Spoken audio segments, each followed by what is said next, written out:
ગોંડલમાં અમિત ખૂંટ હત્યા કેસમાં ઘણા સમયથી ભાગતા ફરતા રાજદીપસિંહ રીબડા જે અમિત ખૂંટની શંકાસ્પદ હત્યા મામલે આરોપી છે તે ગઈકાલે રાત્રે ગોંડલ તાલુકા પોલીસ સ્ટેશને હાજર થયા છે। શું હતો સમગ્ર મામલો, વિગતે વાત કરીએ આ સ્ટોરીમાં। નમસ્કાર, હું ચિરાગ વર્ષાબેન, આપ જોઈ રહ્યા છો સ્વમાન। ગોંડલ નામ આવે એટલે જયરાજસિંહ જાડેજા, ગણેશ જાડેજા, અનિરુદ્ધસિંહ જાડેજા અને રાજદીપસિંહ રીબડાનું નામ ચર્ચામાં હોય જ।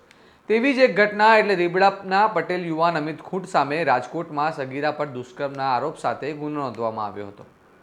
રાજકોટની એ ડિવિઝન પોલીસે આ ગુનાની તપાસ કરી રહી હતી। દરમિયાન ફરાર આરોપી અમિત ખૂંટ રીબડામાં મૃત અવસ્થામાં મળી આવ્યો હતો।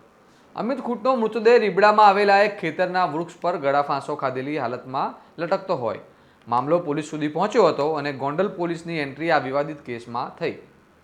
ગોંડલ પોલીસને તપાસ દરમિયાન અમિત ખૂંટની કેટલીક લખેલી ચિઠ્ઠી સ્વરૂપેની સુસાઇડ નોટ મળી આવી હતી, જેમાં તેના પર હની ટ્રેપ થયું અને તેની પાછળ રીબડાના અનિરુદ્ધસિંહ અને તેનો પુત્ર રાજદીપસિંહ જવાબદાર હોવાનું લખેલું જોવા મળતા પોલીસે આ મામલે ગુનો નોંધી તપાસ હાથ ધરી હતી।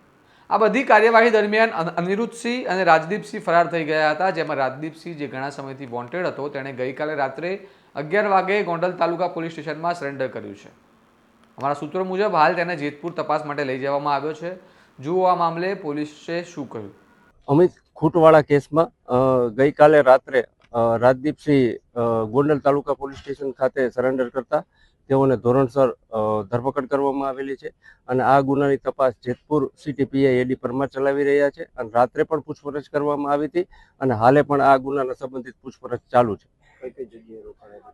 અત્યારે જે છે એડી પરમાર તપાસ ચલાવી રહ્યા છે, ક્યાં ક્યાં રોકાણ હતા, કોને આશરો આપેલો હતો એ બાબતની પણ તપાસ કરવામાં આવશે।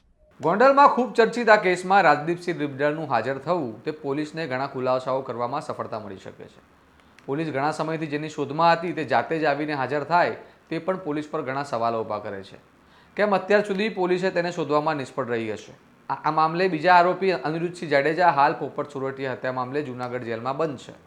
વધુ આગળ શું ખુલાસા થાય છે અમે તમને જણાવતા રહીશું।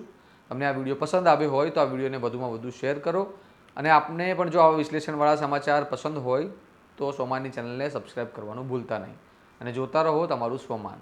નમસ્કાર।